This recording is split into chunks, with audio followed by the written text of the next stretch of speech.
on a tinny with the sun on our face, chasing that feeling all over the place. From the jetty to the ramp, we're the kings of the tide, with a beer in our hand and nowhere to hide. It's Terminal Banter, the fishing show. It's Terminal Banter, the fishing show.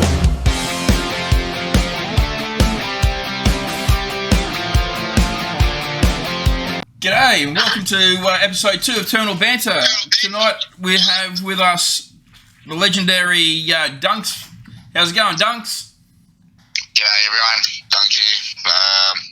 Hope everyone's doing well. As you know, I'm RG and we've got a special guest who's going to join us for the whole night tonight, and that is Matt. How's it going, Matt? G'day mate, it's going good here. How are you guys going? Yeah, pretty good. So what we're going to do is we're going to start off, we're going to talk about what's actively going around at the moment, species-wise, what's being caught around locally, and what's slowed down. So we'll start with Adelaide because it starts with an A. The mullet run is going well here at the moment. Apparently there's quite a lot of yellow eye being caught. Schools of salmon are coming through. And the King George whiting are still out there as well. Looks like there's been a couple of nice mulloway caught at West Lakes. Over the Yorks, we've got the King George floating around. The salmon, the mullet are doing well, and apparently some flatheads are turning up over there as well, over in the peninsula. If we go over the ear on the west, the ear peninsula and the west coast. What have we got going on there? We've got the flathead over there. Apparently up to 70 centimetres have been caught, which is really good. Salmon are being smashed. Down Flurio and KI, we've got good salmon run. What have we got here? We've still got mullet running down low. The Coorong is fishing well for bream. I'll hope to get down there shortly. It's great for mulloway when they turn up. And down off KI, for those listening, we've got the King George off the Bay of Shoals and Snapper and Nanagai out wide. So that's just a brief wrap around for this area. How's things going over your way? I'm down here in New South Wales. We got mulloway is in full swing. There's plenty out there, so get out there with a live bait or a big squid, and get the slide baits there either, Mark. Pardon, mate? And don't forget the slide bait and fire them off the beaches as well. It works very well. We got snappers been getting caught, lots of squire, plenty of greenback tailor out there. They're in abundance, so there's plenty of them. And also we're getting the mullet and the salmon out there as well. They're coming in now, so not too bad.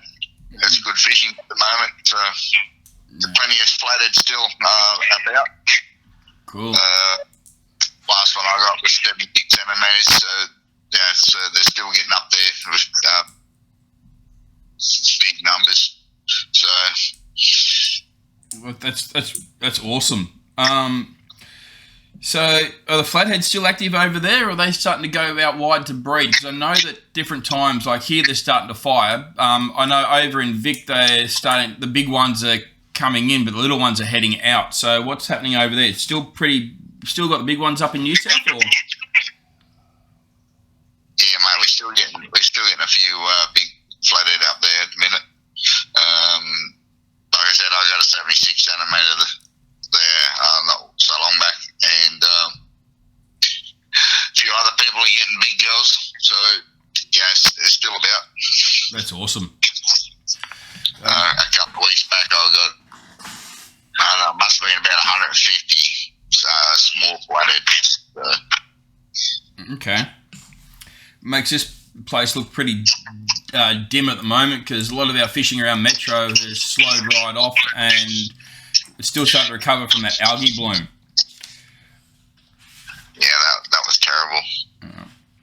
So now,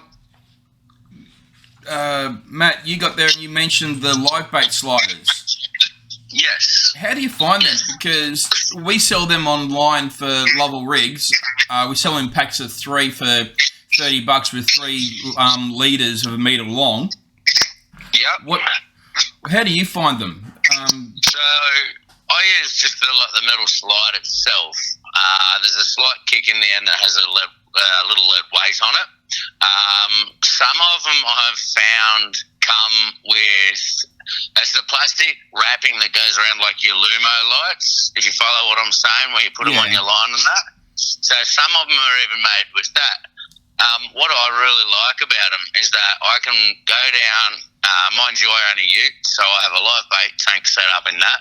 I can go down, cast just a grapple sinker, which puts your distance a lot further.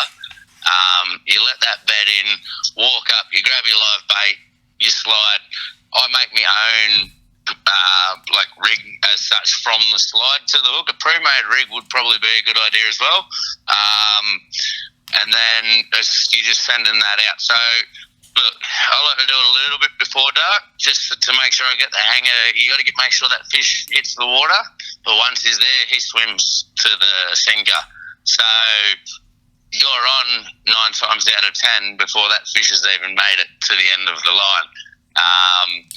That honestly has been my most successful way of it, and my biggest fish as well has come from it at 1.20 m. Right. In saying it, doing it, I'd love to try it more off rock headlands and that. I'm yet just to come up with a place where I can access the live bait and all of that sort of stuff as well. Right, yeah, because the ones that we do, they don't have the sinker on them. They're just unweighted and then the metal. Do you recommend that the line be 1 metre long, or do you reckon it should be longer or shorter? We run about 3 foot, so that'd be pretty close. Yeah. But I like to look. I don't know if this is just me as a personal preference or not, but fishing with what I'd learned with my dad off the rock headlands and that, we usually keep the leader from the swivel to the hook just shorter than the swivel to the sinker on a paternoster rig, if that makes sense. Right, yeah. I do my paternosters a little different to most people, so yeah. That's something that could be personal preference, mate. That's just the way I was taught off Dad. His theory made sense to me. At the end of the day, if your leader to your hook's a bit shorter, you just have that less chance of snagging when we're fishing rock headlands. That's just what I grew up with. I know a lot of people that throw longer leaders from the swivel to the hooks compared to the swivel to the sinker. However, what I have noticed is they tend to be either in the boat or beach a lot more. Yeah. But I don't know if that changes anything there. I guess it's horses for courses, and as they say, if it works for you, don't reinvent the wheel. Well, that's it. But hey, if you don't reinvent the wheel at the same time, you might not get some of the fish you do catch. So sometimes it's worth a play. That's it. Dunks, you got anything else you want to add to that one? Nope. I'm very good with that. That's very informative. I may have to send you up a couple of slide rigs to try out, Matt, and a couple of our live bait sliders, and you can tell me what you think of them.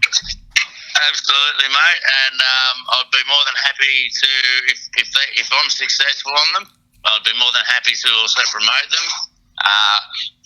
What I believe is, at the end of the day, look, we work hard to find fish, especially, you got your little Jewfish hunters that'll go out at 3 in the morning.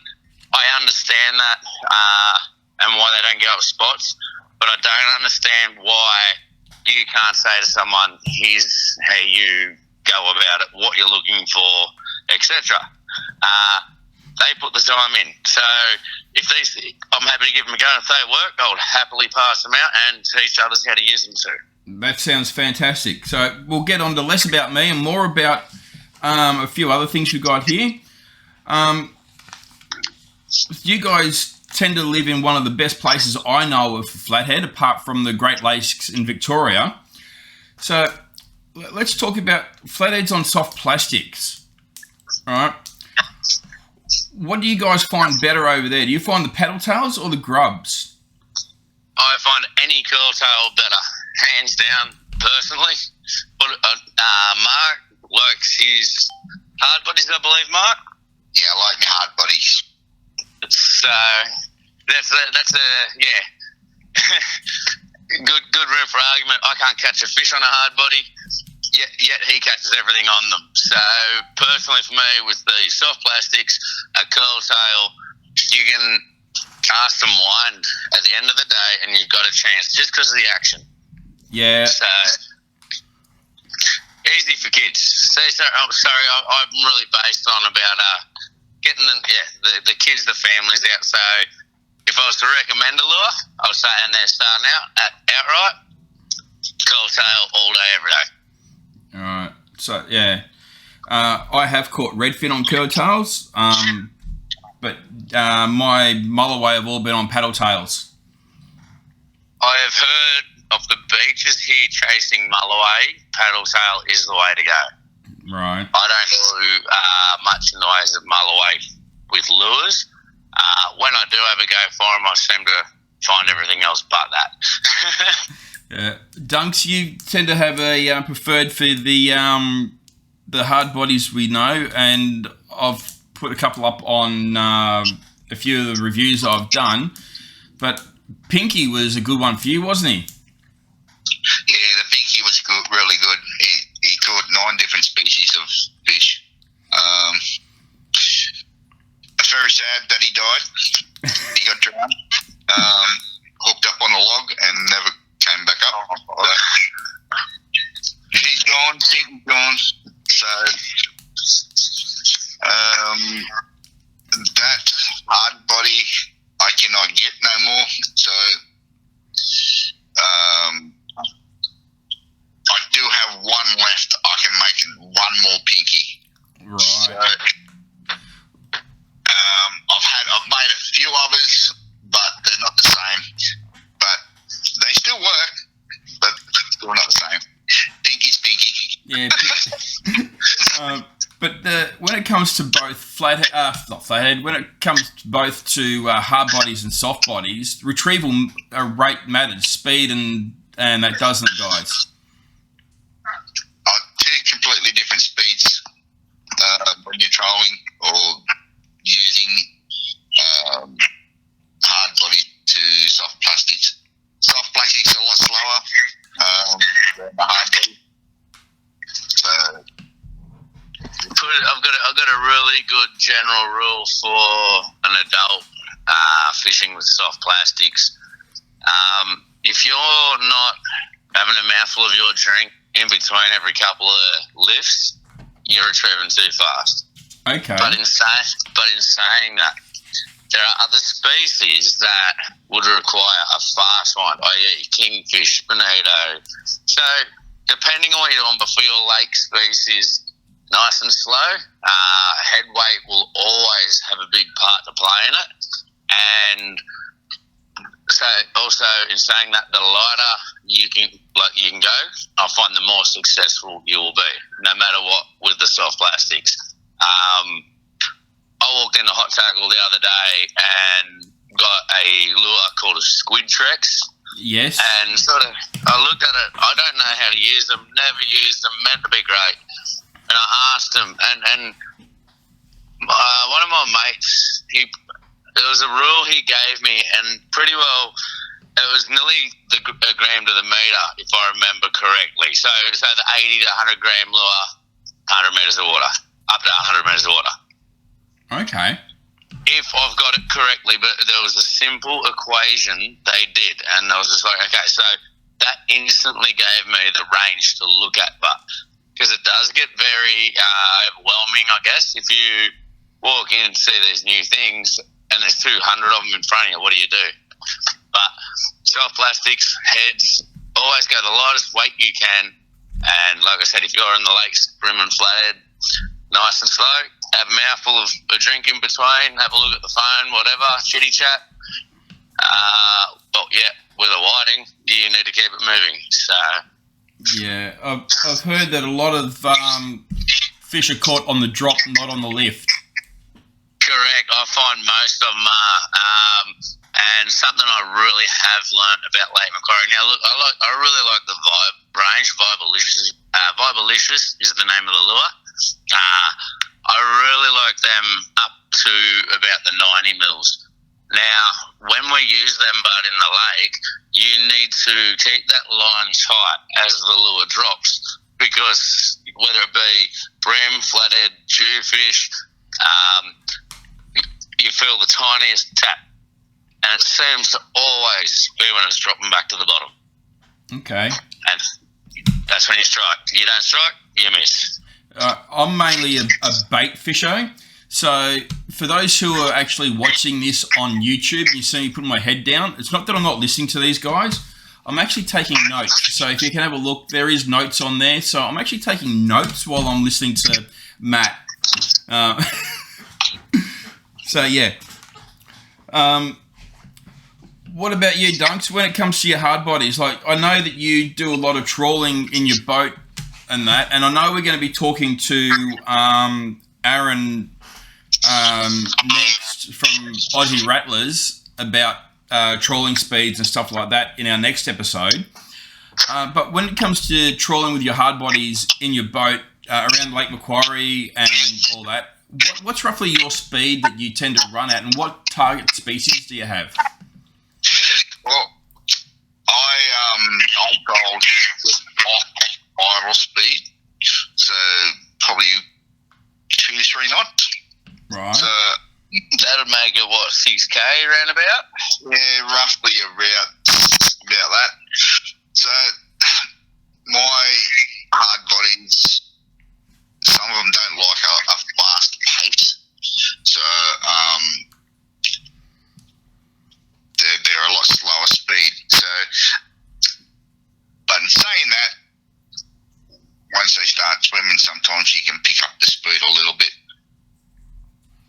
But I found that my speed is between the 2 and 3 knots, and that's where I catch my most fish on my hard bodies. So I run a sounder. Sorry to jump in there. I run a sounder on my boat.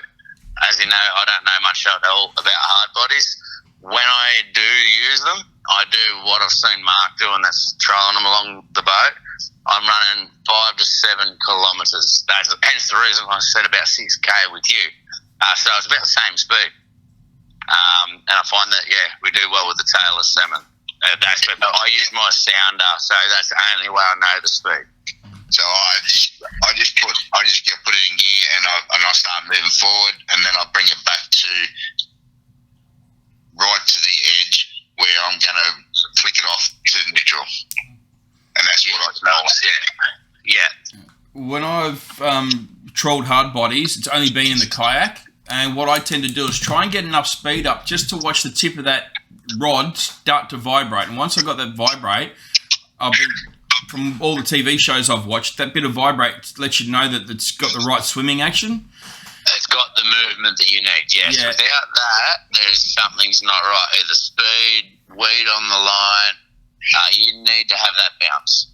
Yeah, and sometimes it can be very hard to keep that momentum when you're in a kayak doing paddles. Yes.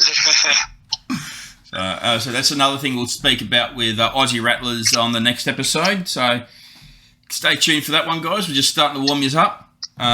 So now, on our next part, possible community comp. So, Dunks, you've probably noticed that we get a couple of questions here and there on the Facebook page, which is called Terminal Banter, the Facebook page. How original. So what I've been thinking is if we can get people to jump in with some questions and some answers, that we put together a prize pack for those people. So we'll put the people the best with questions on one wheel and answers on another wheel, and we'll have one prize for the answer and one prize for the question. What are you thinking about that? We let that run for about 2 months and then we draw it? What do you reckon? Yeah, other stuff I can throw in. Yeah, we can do that. Maybe. Yeah, probably let it run for 3 episodes. 3 episodes? Yep, that sounds great. That episode we'll do the draw. Yeah, no, that sounds absolutely fantastic. There you have it, guys. I think what we'll do is we'll get Matt to jump in and to help decide what our prize packs are, because he's part of the show. But since he is part of the show, the main reason we got him on is the fact that you actually do a very special program there, Matt. Yeah, it's interesting how it all came about, and actually where it's led to. I'm surprised to say the least. So look, I started running a page called East Coast Fishing Addiction, which actually I passed on to Mark, because I watched Mark do his pages and was, like I said, that's how I met him. And he was very similar, so I believe that he would have been better with that. However, the reason it all came about was because when I run that page, my father was the only one that sort of put the time in with me with it. Now, Dad passed away, it was actually 2 years ago today. And so I started up Tips and Tackle. And I don't know, it was less Xbox, more tackle box. That's our motto. We're about getting kids out, we're about helping, and just, making it better. I don't like I don't like the intimidation that fishers put on other fishers. I don't like the secrets, and I don't like the kids that stick at home because they don't understand what the outside world is anymore. Yeah, if that makes sense. It makes perfectly good sense. If you notice that a lot of my YouTubes, a lot of my TikToks that I do, it's all about showing what I do and how I do it with tying my rigs. When it comes to fishing spots, I don't have a secret spot. I'll take you fishing. If you want to throw a line there while I'm not there, who cares? It's water, mate. The fish are there or they're not. That's exactly right. So, and this is the thing, like, I find running a Facebook page, a lot of people look at you, they get a bit funny because they're worried you're going to post this spot, that sort of stuff. It's not about that at all. It's about, like, look, let's just say someone took me out and we caught a Jew fish and that was in their spot. If there was a photo guy, I put a bit home on the ground because it's respect for them. But personally, to me, it's about if I can take anyone out, and they target a fish, get that fish, the smile at the end makes it worth it. That you teach them something. They're not doing the wrong thing. They're not sitting at home. So so this page has literally just gone from, we'll see how it goes in memory of Dad, to we now run. We have fish care on board, so we do a fishing day once every school holidays. That's fully insured. We have kids comps every single school holidays. Every January we do a big comp, which is for everybody. There is no winning on the biggest fish. It is you enter that fish, you have a shot. Everything is as fair as possible. So we're not interested in the crap with it that's involved in it, if you know what I mean. Yeah, I do. So there's nothing about the biggest fish, the most amount of fish, nothing about, it's all about, it doesn't matter if you've caught a 2 centimetre brim or a 120 centimetre mulloway, as long as the memory's there. That's it. So as an example, last school holidays we done one, and it was, if they have to have a code word, just so that we know it's validated, that we know that they're getting their kids out rather than putting in old photos. But last one, they had egg. The most if they were creative about it, that gave them a ticket to one section. Being out gives them a ticket. Catching illegal fish gives them a third ticket. But, like, if someone catches a 50-centimetre bream, they've got the same ticket as someone with a 26-centimetre bream, if that makes sense. Makes perfect sense. Yeah, but if they're out, they get a ticket anyway. Yeah. Because we want to see them out. That's the thing. It's all, like I said, it's all about getting out. It's the incentive. It's the equality. That's it. That's exactly right. Like, I had a fella pull me up the other day. Now, he came to one of our fish days, and it's sort of the first time. It made me realise, look, I'm no gun fisherman, okay? We all have our days we go out and we don't catch anything. But what this guy said to him is what made me think about it. He said, matey, without you doing that fish day, I wouldn't have known what to do. He said the young fella wanted to go buy a rod. Hence the comment earlier about it's overwhelming when you look at a lot of tackle. He goes, I walked in, which rod do I buy? There's so many. So when he came to that day, those kids actually got given a fishing rod through Fish Care. They were taught how to identify and measure fish, look up the species, cast, and they went for a fish, all of that. And just because he got that rod, his kid now hassles him every day. Let's go fishing. And he goes, without that, that would never have happened. Now, that is what makes me keep his pace going. No, that's mint, mate. That's worth more than all the gold on the planet, man. Just that. No, that's right. That's right. My question to you, Matt, is why does it matter to you so much? Okay.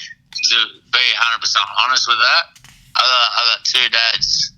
One's biological, lives around the corner and we don't talk. I've got another one that changed my nappies, who passed away 2 years ago, and he was the opposite.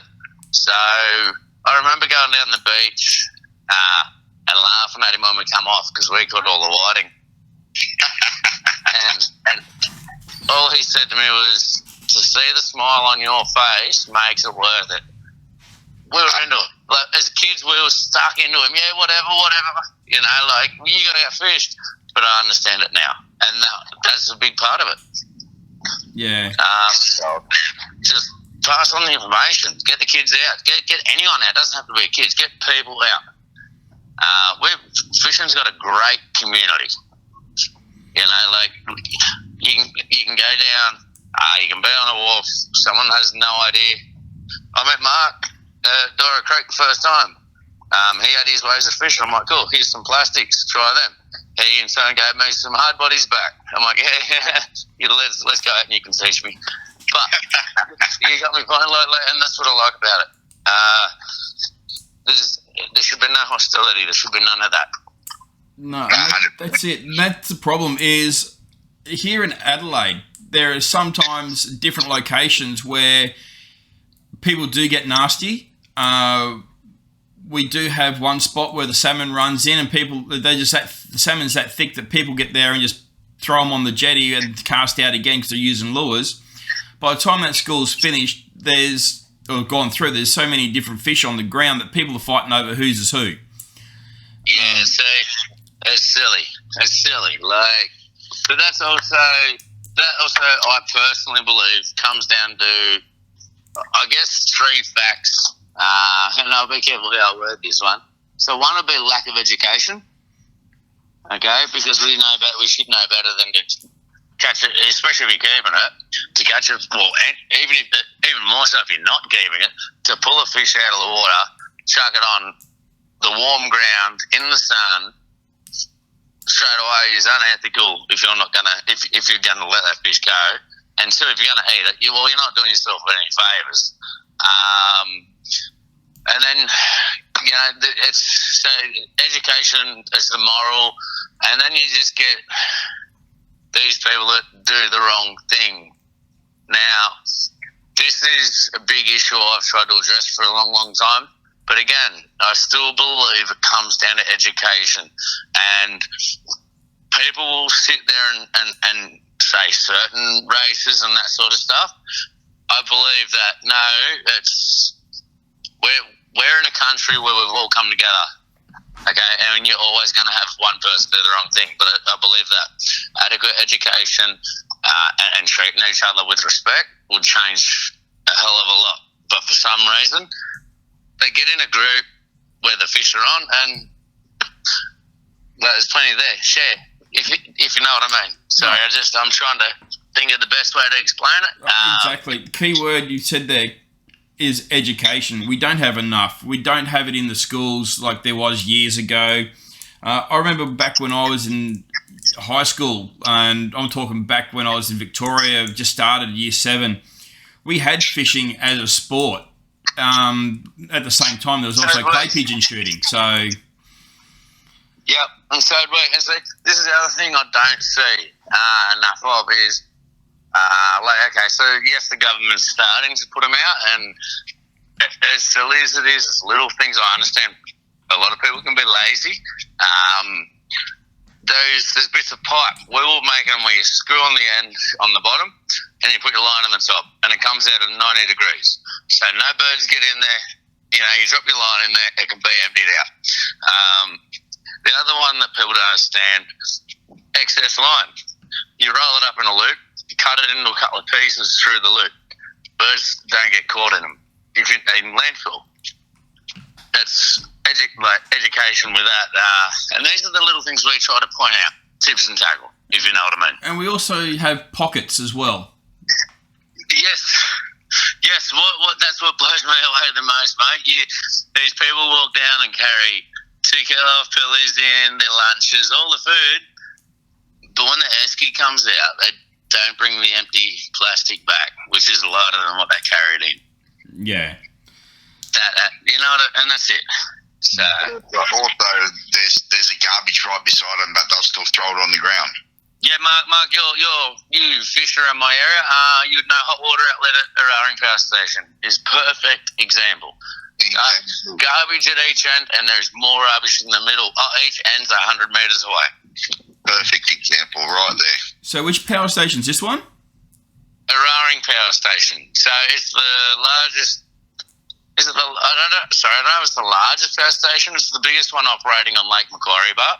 Yeah, would have to be. Oh, yeah. Yeah, and beautiful spot. You got turtles that come up in there. You got the manta ray, eagle rays that jump out of the water. You get sharks in there. They catch herring, GTs, brim, flathead. They get everything there. But just the lack of respect for the area. And again, education. But how do we fix this when we got 2 fisheries officers that patrol the whole Central Coast? Once again, that comes down to funding as well. And okay, here in South Australia, we don't have a licensing scheme. Now, I'll probably cop a lot of crap for this, but I believe that we should have one. But it needs to be ran properly. And obviously, if you've only got 2 fisheries agents there for the whole Central Coast, then the money that you guys, that the government collects over there for the fishing licenses that you guys have to have is not being used correctly. No, it's not. So therefore, it's not just us wreck fishers that need to get there and pay our license and that. It's also up to the fisheries. It's up to the government to actually utilise that money properly and not move it into roads or NDIS or whatever else they've got going on at the time. 100% agree. And I'm all for scientific research purposes. Flathead, for example.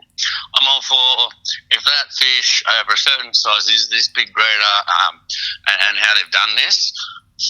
I am all for that. But then when you see, like you're saying, the funding going into the wrong direction, people start questioning why they bother. I mean, when it comes to that's where the issues come in.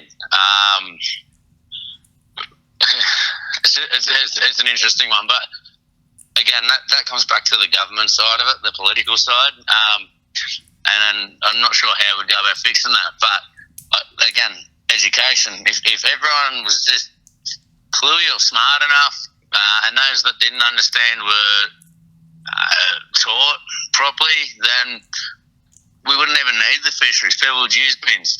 They wouldn't be lazy. This whole catching a rock cod or a sweep and it's not your edible target species, will throw it on the rocks. It's unethical. It's not a good look. No. So if we can teach people that we don't have, I'll say the grannies, so to speak, saying you're being cruel. Because how can you say we're not being cruel when you get someone throwing 20 fish up on the rocks? Oh, exactly. And they're not going to get there, and they see a person with a rod in their hand. And they're not going to be able to see who exactly it is at the time. And you're there, you got the rod. Those fish are being there. We get similar when it comes to carp at different areas around here. There's a caravan park down south on one of the lakes. I won't name it. But though they find that a lot of carp just get left up on the bank when there's been bins placed around. And it's not a good look for the caravan park. No, it's not a good look for fishers. That's it, and we don't. I don't know what the law is down there. I am actually under the impression it's changed in New South Wales, and I could be wrong, but I'm sure it used to be you had to kill them, and you don't have to now, but you're advised to. Yeah, no, you're right. The rules have changed in New South Wales. You can't throw them back now. Yes. However, okay, I disagree with throwing them back. Yes, my personal opinion. And Mark, I've seen some of the cod you've caught. You understand the damage the carp do. Yeah. But at the same time, if you're going to go and just throw them on the bank, well, it's not only the bad look, you attract the wildlife. So you get the foxes around, you got the farmers who have their chooks and their livestock around. So it all leads on. No, it does. And again, it comes back to one word. And then probably bury it or bin it. Yeah. Mate, honestly, okay, so we've got a spot around the corner here. There's two things I do with my carp that I catch. Shark bait. Sorry, I lied. There's three things. There's shark bait, crab bait, or fertiliser. And I can tell you what, you put that in the garden, your veggies love you for it. Well, that's funny you say that. I love catching carp. Love it. I reckon mud marlin is one of the most fun things to catch and great to get kids on for for beginning. They fight well. They take the bait well. They're just absolutely awesome. Over here in South Australia, it's kill and it's illegal to return. Which is no problems to me. You get your pots, cut your carp up, bury it in a pot of soil, give it 3 months, plant your tomatoes, and you're going to get some of the best tomatoes you've ever gotten. Strip bait. They are one of the best strip baits I find. And not only just for flathead, tailor, salmon, but though carp will eat themselves. You can use a thin bit of carp, throw it on your hook, and you'll catch carp on carp. There you go. So, taught me something. I've got a... The other day, and said it was absolutely pretty good, actually. So eating it? Yeah. I've eaten it once. I was a young fella. I had a Filipino lady cook it up for me. Again, I was young. Don't hold this against me. But I thought it was beautiful, Like, I really did. I've never caught one, so... Mate, when you catch one and you smell it, you'll understand why you throw it away. But this was nice. Well, as I say, it doesn't matter what it is. If you get somebody who knows how to cook it, it will always come up trumps. If you don't know what you're doing... Yeah. It's like duck lures. Yes. So you're from South Australia? Yep. Yeah, okay, so down there is some restaurants that make it a delicacy. And yes, as for the Dunks lures things, the carp will eat his little diving lures too. Yeah, they will. Now, talking about over here, we actually have a company over in Meningie called Coorong Seafood, I believe. And they catch carp out of Lake Albert. They say there's a special way of killing them so they don't get that smell and taint through their meat. I can't remember exactly how they do it. Do they ikishimi it? They could do. It's last time I spoke to the guys from Coorong. It's had to have been at least 6-7 years ago. So, and they met them in Lake Albert. So I cannot remember, because I know they go out, they put the nets out, they don't leave them out long, and they cull them in a certain way so it doesn't stress them out and release the smell and the taint through the meat. Yeah, right. That's interesting. See, that's what I love about it. Like, I noticed Mark was out Port Stephens not long ago. I'm born and bred in a Bay Boy, so that's sort of where I grew up. And he kept the shovel-nosed sharks. They're another underrated eating fish. They are beautiful. Oh my God. Absolutely delicious. You know, and this is what people don't understand. It just depends on what you catch. And I've never found a good way to cook a silver drummer, so they can just go back. But other than that, like 99% of the fish that you catch, you can make a new way.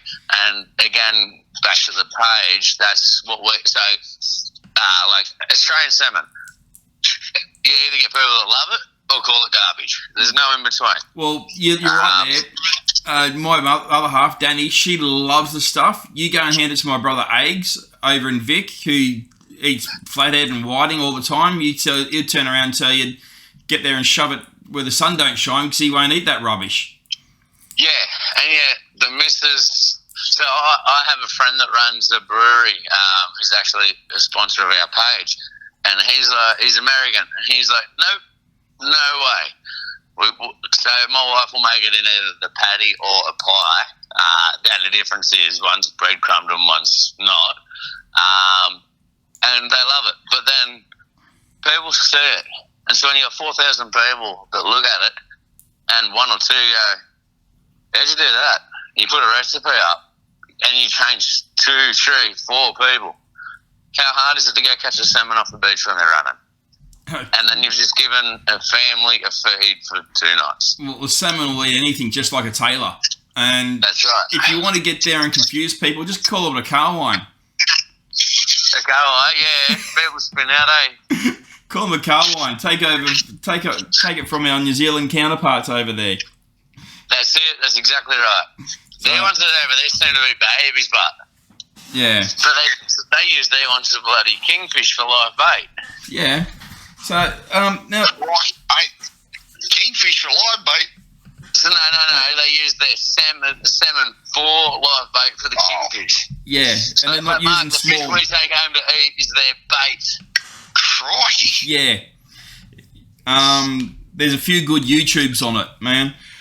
So now let's get back to the topic in hand, which is your program. With teaching kids and keeping them out there. So how do you keep it fun for them and avoid the overcomplication? With great difficulty.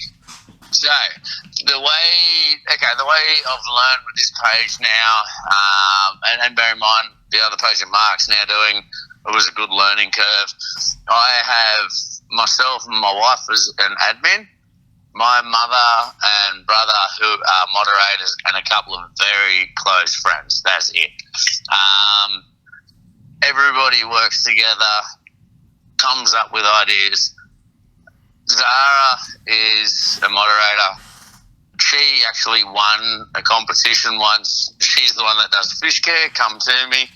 A bit of luck has also come my way. I've got another lady. I won't mention her name just because I haven't got permission as such. But she runs the local newsletter. So she's got us in that. So in turn, that all opened up a lot. And I have to say Hot Tackle have been a massive help too. And that opened up a lot. So Hot Tackle originally were doing what I'd call the mystery box, which is X amount of soft plastics for $50. But you didn't know what you were going to get. I went in and I bought one. They handed me an extra box and said, hand it out. That's how it started. Now we are getting mentions in local newsletters, possibly getting a haul to use. Fish Care have come on board. So it's about I'm not any more thinking about next school holidays, but I'm trying to think about 3 in front. Right. If we slack off as such, I find it all drops. But if we can keep people interested, as people are realising that this page is about, hey, we're not taking like any silly games. You want to be silly on the page, you're out. Kids can read it, and it's about the kids. We are getting that many members, but we have to keep it in front. But that's where I also want feedback off, whether it be you guys, members, whoever, and say, hey, you can do this or you can do that. It doesn't mean we're going to change, but everything comes into consideration. We try to, keeping it fun is the main thing. So we do 3 competitions every month. One is a random call out. And that doesn't have to be because you posted the biggest fish. You might have just jumped on and went, yeah, this is how you catch a bream, mate, and tried to help someone. That's what we're about. So Lex and I, we done a lure box handout. It was over the memories. But I want families in it. I want the community in it, because I believe when you get a community, my best memories with my family, my dad and that, is down the beach off the rocks. So I then also remember, and ironically today, went past the old hall at Anna Bay, pointed out to my kids and said, that's my old fishing club. That is what I want to create, if you follow what I'm saying. The community coming together. Everybody has a great time. I don't necessarily want to do a weigh-in because it means people have to kill the fish. I believe if you want to take a fish home and eat it, you can, but you shouldn't have to kill it if you don't want to. So we teach with brag mats down. Take a photo on the brag mat. But just keep it moving. Got to keep it moving. And you know what? Once one kid sees another kid winning, I've noticed there's the encouragement. So young Zoe is now pretty well the face of Tips and Tackle. 11 years old, never caught a fish in her life. I took her out once, and now she's landed flatted up at 96 centimetres. In turn of saying that, we've had other kids. Xander, who was the Brewers boy, his sister now goes fishing. His 3 friends or so go fishing. And so it's working. And this is where people like Mark also really help, because they got the same thing in mind. So if we can keep the groups working together, the right groups in saying that, that's how we do it. There's a lot of planning, but there's no plan, if that makes sense. It does. I actually started a fishing club a few years back out at Elizabeth. We called it New Age Fishing, and then we changed the name to Playford Fishing and Outdoors. I left that a while back, let somebody else take it over, and the kids had come in, never caught a fish, and them catching the fish was absolutely amazing. I found that better to me than going, look at me, I've started the fishing club. It's more like, hey, I've provided the ability for this kid to learn to do this, to now be able to do that. And that to me was more rewarding than the fame of being known for that. Now, with saying that, if it comes to it, you need any advice or any help setting up, give us a yell. I'm happy to give you some advice. If you want anything videoed, like tying rigs or whatever for the club, let me know. I will do it for you. And once a month for the club, Lovell Rigs will provide you guys a lure box combination of underground tackle, outfox, and some Lovell Rigs stuff. Mate, that would be absolutely awesome. So once you get your club going, let us know, and we'll be on board with doing that type of stuff for you. Mate, Mate, that sounds awesome. And see, and this is what I'm finding. The more we're being like genuine, see, this is what I love about it. Genuine, upfront, communication, transparency. Biggest words I can go by with it. And I have found some of the best people in 40 years of being alive by this, you know what I mean? The amount of people that come together to just try and help. Like I said, Mark's given me a heap of hard-body lures. I can't use them, but I've kept one of each of them because I know I will at each occasion. However, I also slip a couple into the kids' prizes. I slip in the Steve's on leave. Uses soft plastics. I'll slip a couple in. I'm not going to go and mention sponsors and such right now, but you know, it's these guys, yourself, that come together that make everything possible. And so I really believe we can make more of the fishing world in the right way.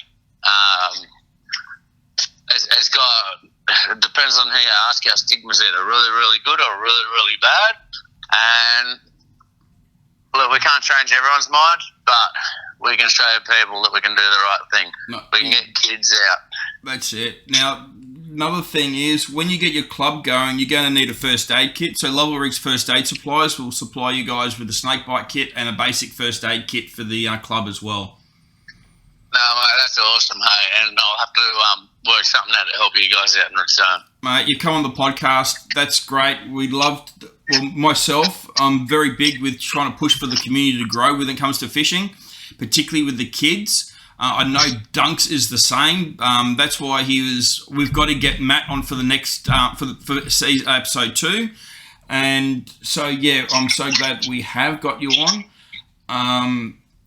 I was nervous as, mate. I'm not going to lie. I do all these videos. I do everything. I was nervous as, but it's been a pleasure. It really has. Yeah. It's been a pleasure having you on, Matt. And you run a great page, mate. And I take my hat off to you. We all do. No, you do the same, mate. And that's it. So keep it up. You'll have to get over to New South Wales, buddy, and I'll teach you how to use your slide bait rigs off the beach with you and Mark, eh? Yeah, I haven't been. I used to live in Newcastle many, many years ago, and Redhead Beach is my favourite spot for beach fishing. Absolutely loved it. I don't see many people fishing Redhead much anymore. Stockton was always overcrowded when the Taylor were in. Yeah, I'm an Anna Bay boy, so Stockton Beach was me. Yeah. Redhead Beach, honestly, I don't know it at all. I've don't really know Blacksmiths, but I'm getting there. I live in Bonnells Bay, so yeah. I used to live out at Waratah West. yeah, nice. So I'd fish the breakwalls. I'd fish all that stuff. To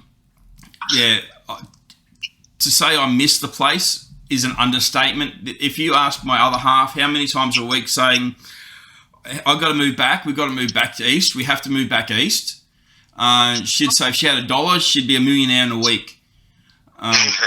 So I've got family in Coffs, and I enjoy fishing Coffs, but nowhere near as much as I've enjoyed fishing Newcastle. Swansea, there at the bridge.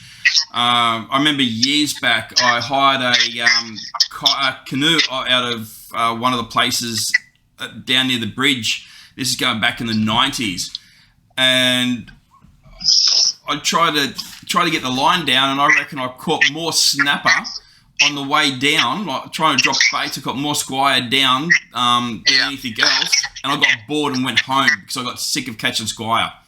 Yeah, it's funny how it works, isn't it? You get one, you're stoked, and then it's like, you know those grassy, what do you call them? Spangled emperor.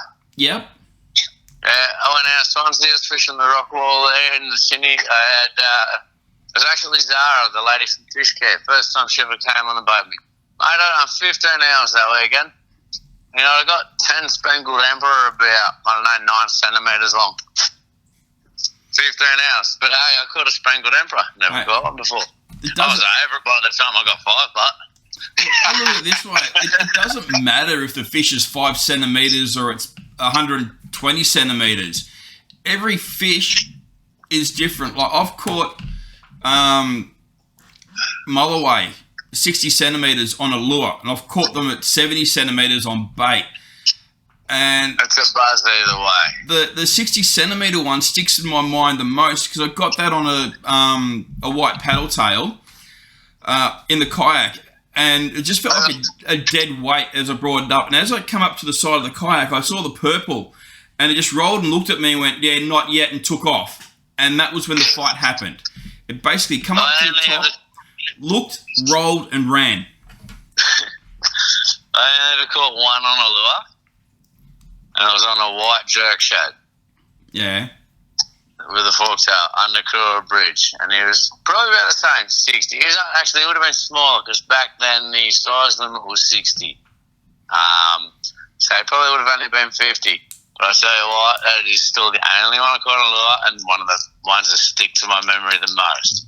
Yeah, no, all mine have gone back because I've been told that anything under 70 tastes like soap. That's why they're called soapies. Anything under 70 is technically illegal. Yeah. Well, in New South Wales. Certain spots you can have them different sizes, but yeah, anything under 70, I've been told they taste like soap. So it's like, Well, I'll be 100% honest with you. When I first started, I'm 40 years old. When I first started targeting, I believe it was 50 or 55. So I remember him being 45 at one stage. That's disgustingly small for a G-fish when you think about it. But at the age of, I was about 18, they were like that 50 or 55 mark, if I remember correctly. And I was catching them just legal at Kurua. And I loved every single bit of them. But in saying it, I don't know now because, I haven't eaten one under that 70. Soapy is the reason they called it. Then they go to the school. But a really interesting fact. People say they can smell G-fish. Have you ever heard that? I have. I've heard that, and I've also been shown schools of Jewfish because you can actually see the bronze colour in the water. So why can you smell Jew? That's a good question. Got me beat there because I've been told, but I've never actually smelled it. So I've only been shown the colour in the water. What they do is they will swim up the gutter of a beach and release a smell. This is my understanding of it. And hey, I'd love to hear anybody's comment on it. But my understanding is they swim up the beach in the gutter and release a smell. The beach worms come up because they think it's a dead fish. They swim back down the gutter and eat the beach worms. Burley. They create their own burley. Okay. They create their own smell. That's what I've always been under the impression of. But yeah, so if anyone can correct me on that, I would love to know about it. Very interesting. Yeah. It's just, and this is it. I love hearing everyone's ideas on it. Fish don't read textbooks, you know. And my biggest, we talk about our happiest days of fishing. My biggest upset was I spent a full night on the jetty at Kurua catching live squid. The next morning, I went through live squid. Do you think I could catch a mulloway? Yet some bugger walks up beside me, dead set pulled a piece of mullet right up off the rock wall. Mate, the thing would have been 30 pounds. How does that work? How does that work? Do you want to know what's even worse than that? What's that? When you're sitting in a tinny, your pa's at the back catching fish, your brother's at the front catching fish, and you're in the middle catching nothing. Then you swap, that sounds like a trip when you and Mark go. Mark will catch him, I'll catch him, and you'll be in the middle. I swapped spots with my brother to go up the front of the boat. He went to the middle. I caught nothing. He caught fish. And it was like that was frustrating. That's insane, isn't it? How it works. It is. But it is. That's why it's called fishing. No, that's right. But hey, get the kids out and enjoy it. That's it. That's it. So Mark sold his kayak then because it was a paddle kayak, so I understand your pain of keeping your lure moving. Speaking of kayaks, what about kayak fishing growth?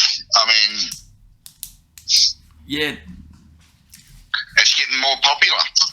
it is. Kayak fishing, yes.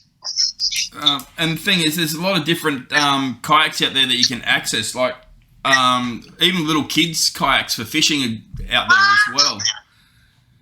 Yeah, do you understand how scary Lake Macquarie is on a kayak boat off? I know the wind can get up at Lake Macquarie and make things a little bit. Oh, not the wind, not the wind. The wind's your friend. It's the thing that swims under the water level. What, those little bull sharks that you've got up there? Oh, those little baby ones, yeah. Yeah, don't worry about them. Yeah, no. I chased one of them a couple of weeks back. Yeah, so I didn't see any. That's why I like my Sydney. I watch people swimming. I'm like, yeah, nah. Yeah, but in areas, you'll find areas where there's not a lot, there's not a lot of sharks around. Even your freshwaters, reservoirs. A lot of people are getting into the kayaks.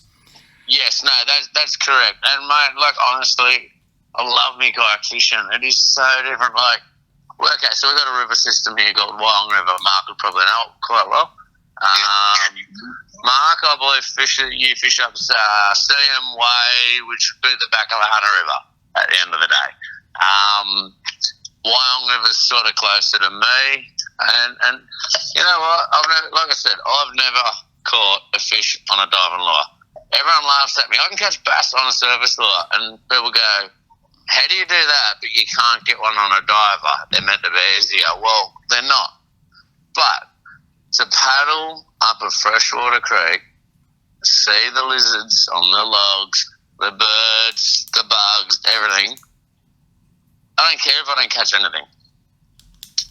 And like I'm saying, you take someone up there. Like let's say Mark's never done it.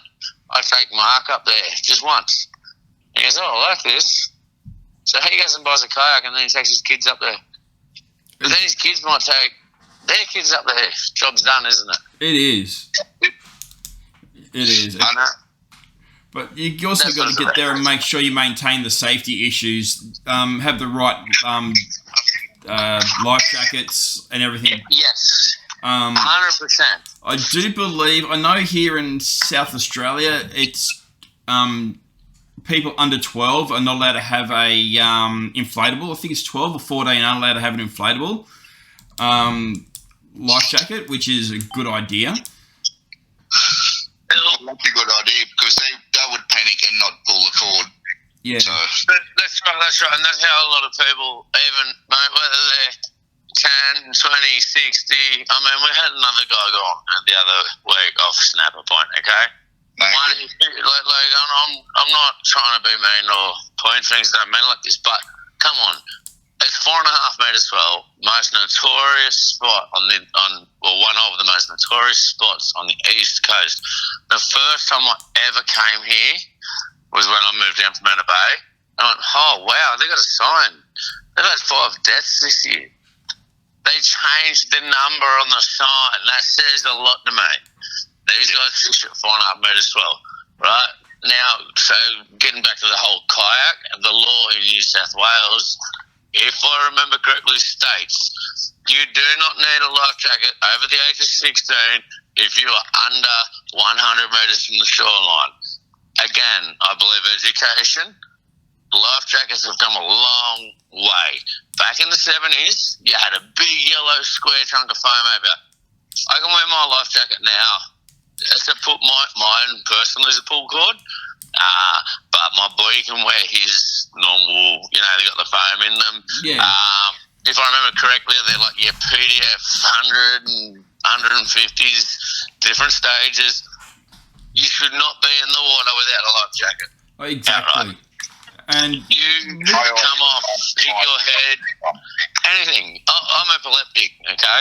So if I have a seizure, I'm not going to say that the life jacket will save me, but if I have a seizure and I've got one where I need to inflate it, what chance have I got? Let alone a little kid that is just freaked out to get in the water. Just wear a life jacket. Saying that, Matt, there are life jackets now that self-inflate. Yes, correct. And that's what I mean by, like, you choose the correct life jacket. wear a bloody life jacket. They're not hard. No, And again, it comes to education. Exactly. Now, when you said you picked the right jacket, well, it actually tells you on it 50s, 100s, 150s. I think the numbers are. That was the one I was thinking of. But it is the 50s where it starts from, isn't it? 50 is actually an inland. It's not. That's correct. It's like Glenbourne or Exactly. Sorry, I don't know. Glenbourne I don't Dam, know lakes there. Hunter River, reservoirs like here we've got Bundalier, we've got Maiponga reservoirs, just to name two of them. That's where we use our 50s. It's also, they use them for jet skiing and all the stuff like that. So the Murray River, any of those rivers like that. When you get to your 100s and your 150s, that's when you look at where you are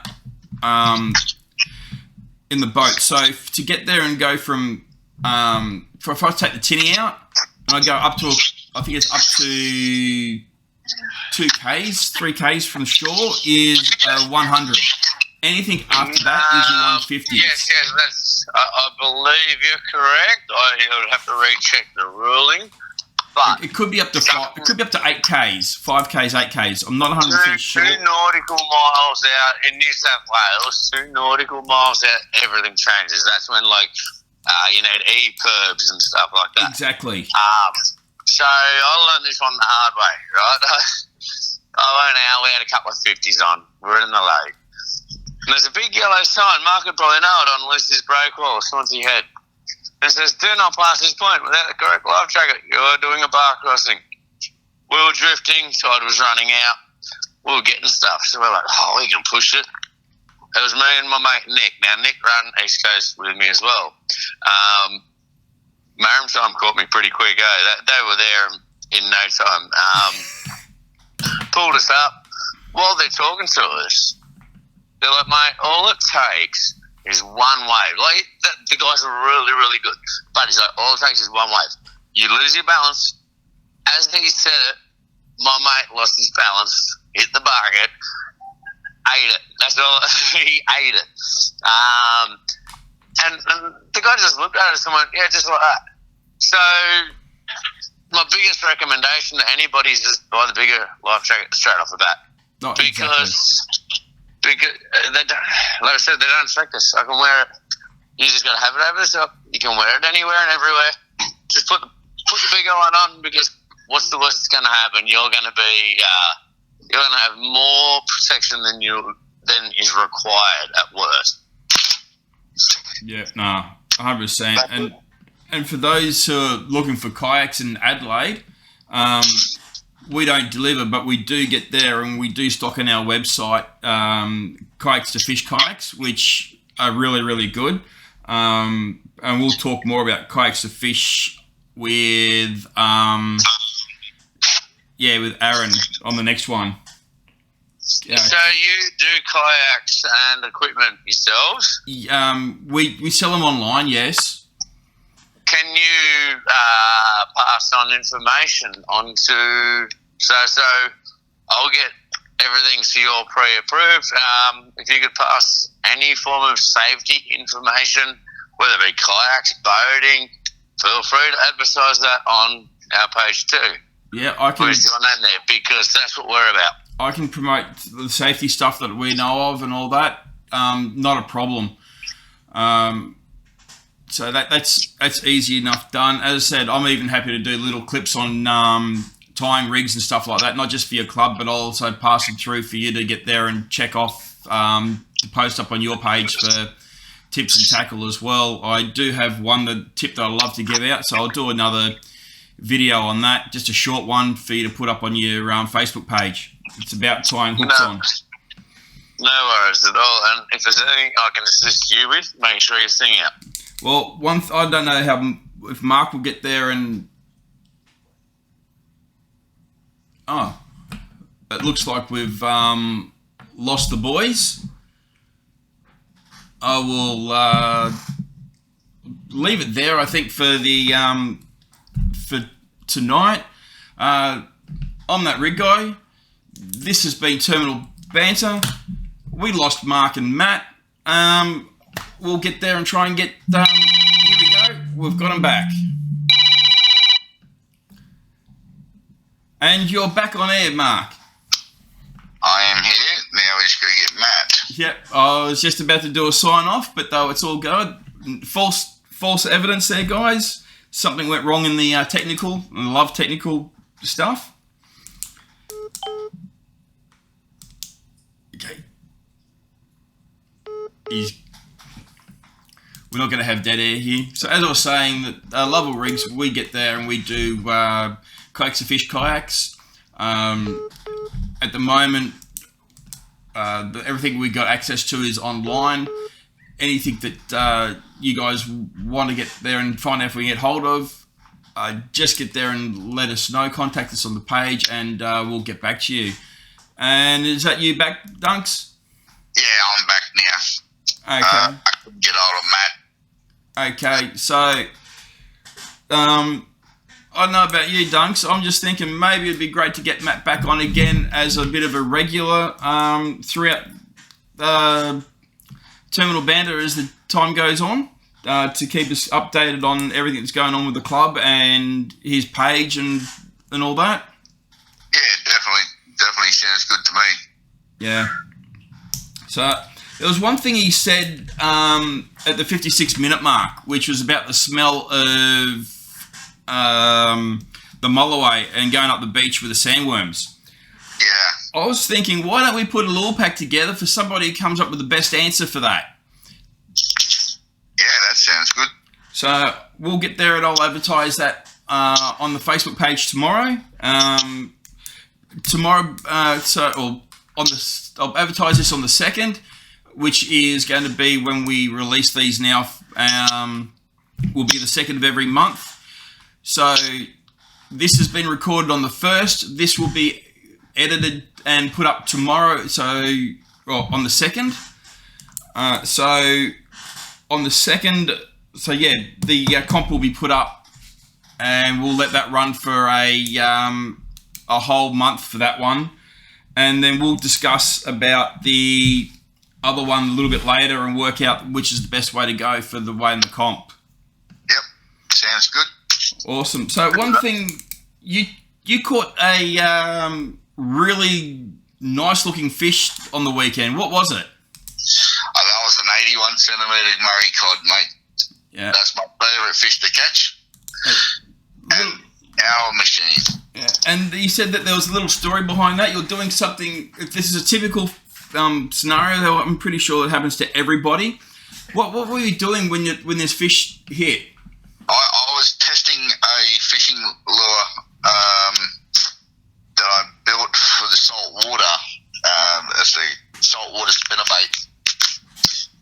And I was testing that as the fish hit, and the rod come down and smacked me on the head. So that was funny, actually. Didn't know what to do. I was panicked and threw me rod up on the bank, and caught the fish. So if you want, go to Tight Lines Australia Facebook page, and you'll see it in its all its glory. Beautiful fish, though, man. Well, it was well done. That was a beautiful fish, and she went back safely and smoothly, and to live another day. I don't like keeping Murray cod, so they're too beautiful. As I've said to you many times, I have not caught one yet. I've caught plenty of yellows, plenty of silvers, plenty of redfin. Never caught a Murray cod, and it doesn't frustrate me, but it's something I'd love to get there and just say I've done. And I'm happy to just catch one, and that's it. My daughter has even caught them, and I'm quite happy that she's caught them. It's great to see. She's 22 now, my youngest, and I had her fishing at 7, 8 years old, catching carp at Meningie. My oldest daughter, I remember taking her fishing when she was 3 or 4, and she lost about $150 worth of fishing gear off the rocks. She dropped the tackle box, passed it up to her. She didn't quite grab it, and it fell, opened up, and into the water went about $150 worth of gear, and it was just too high up to get anything down, or get anything back. I managed to get the box back, and that's about it. Well, at least you got the box back. Yeah. But, It's a learning curve. Oh, exactly. And it was also the same time we actually found out that little sand rays actually live birth, not egg birth. So that was interesting. Yes, they definitely are. Yeah, well, I didn't know that until, what? She's 24 now, so that's 24 years ago. Or 20 years ago I found that out.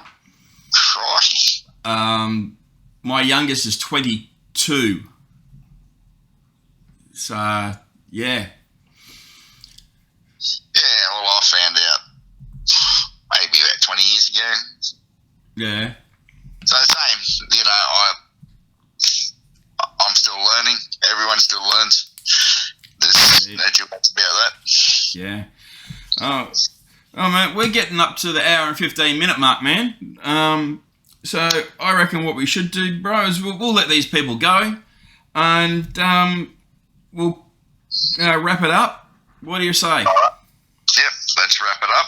And, we'll look forward to the next episode. Next episode, episode 3, we'll have Aaron from Aussie Rattlers. Yes. And episode 4, we've got locked in as well for our special guest. Yes, we've got a couple of special guests for our episode 4. Yep, and then I believe come somewhere between maybe 5 or 6, we've got some extremely special guests. Yes, we do. And that's going to be a very exciting episode. Yep.